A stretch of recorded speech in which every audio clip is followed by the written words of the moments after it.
For those of you who are new to van dwelling and curious about how I do laundry and stuff, well, if I'm not working or anything, if you watch some of the earlier vlogs, you'll see that I actually hand wash my clothes, usually at public access areas like showers or bathrooms with sinks. But now that I'm working again and I don't have all day to do laundry, I will typically go to a laundromat like this. This one is in Cape Canaveral. So I'm currently in Cape Canaveral, Florida right now doing the laundry. Sometimes I go to different ones in the cities that I go to. Typically, what I found in Florida at least, the cost is about anywhere from $1.50 to $2.50 to wash. And then drying is usually about 25 cents per 3 minutes or so. So you can calculate how much it's going to cost you to do laundry. Usually it costs me anywhere from $4 to $7 or $8 depending on how much laundry I'm doing. Today I'm actually doing 2 loads for washing, although for drying I might try to get away with 1. Although I might have to use 2 because one of them's the comforter, as you can see. I have my bedding being washed right now. There's normally a plaid blue and white comforter that I use for the bed itself. Just to show you a little bit of the construction of the bed, we've got 2 sleeping bags that have been turned inside out. One sleeping bag, another sleeping bag, and below that is this Walmart memory foam. Well, I don't know if it's memory foam. It's a really nice foam that I bought for I think it was like $60 or $70, and I highly recommend it. The one that I bought was I think a double, either a twin or a double, and it was like $70, $60 or $70. I think 4 inches, maybe 6. I think 4 inches. And I use that and as the bottom layer, and then on top of that I put the 2 sleeping bags, and it is so comfortable. Then seems to fit perfectly inside a little blue, even with the drawers over here on the side. So I try to wash the linen at least once a month or every other month. Not all the time. I mean, ideally you should probably do it once a week or once every other week, but I'm out on the road and stuff, so I don't get access to laundry as much as I'd like, but I do try to wash it once a month at the very least. I didn't get all raunchy in here. And some of you might wonder, if the van smells or anything like that from being inside. Truthfully, on a minivan like this that I can open up, which I do open up pretty much every day, you can see this door opens, and I can actually open up the other door to show you that it opens as well. It doesn't smell because I air it out all the time. You can see I can air all the way through from here, all the way to the front. So I never really have condensation or mold issues.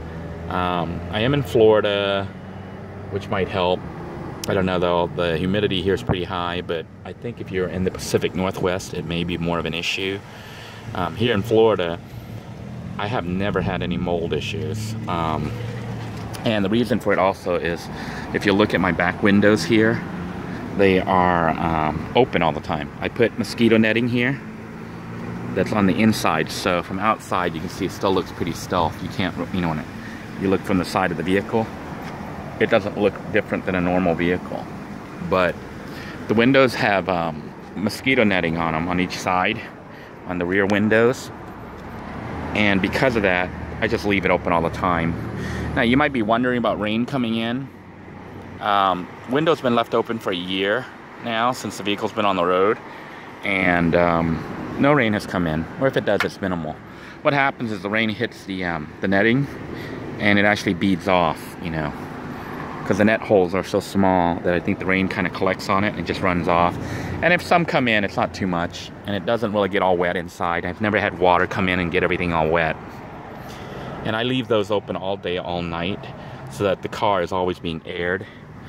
Now when I'm sleeping, I typically try to leave the window gaps open. This is actually a little bit more, so this is about 2 fingers. Well, it's about 3 fingers. Yeah, this is 2.5 fingers open. I usually leave about 1.5 to 2 fingers. Just a little gap of about maybe an inch or so, 1.5 inches on both sides. So I have all 4 windows open so air can kind of blow through. Now the The curtains there are usually drawn so air doesn't flow really freely, but if you look at the top gap over there, some air can cross between the cabin and stuff, so air does kind of move. And you'll notice now I have 2 fans.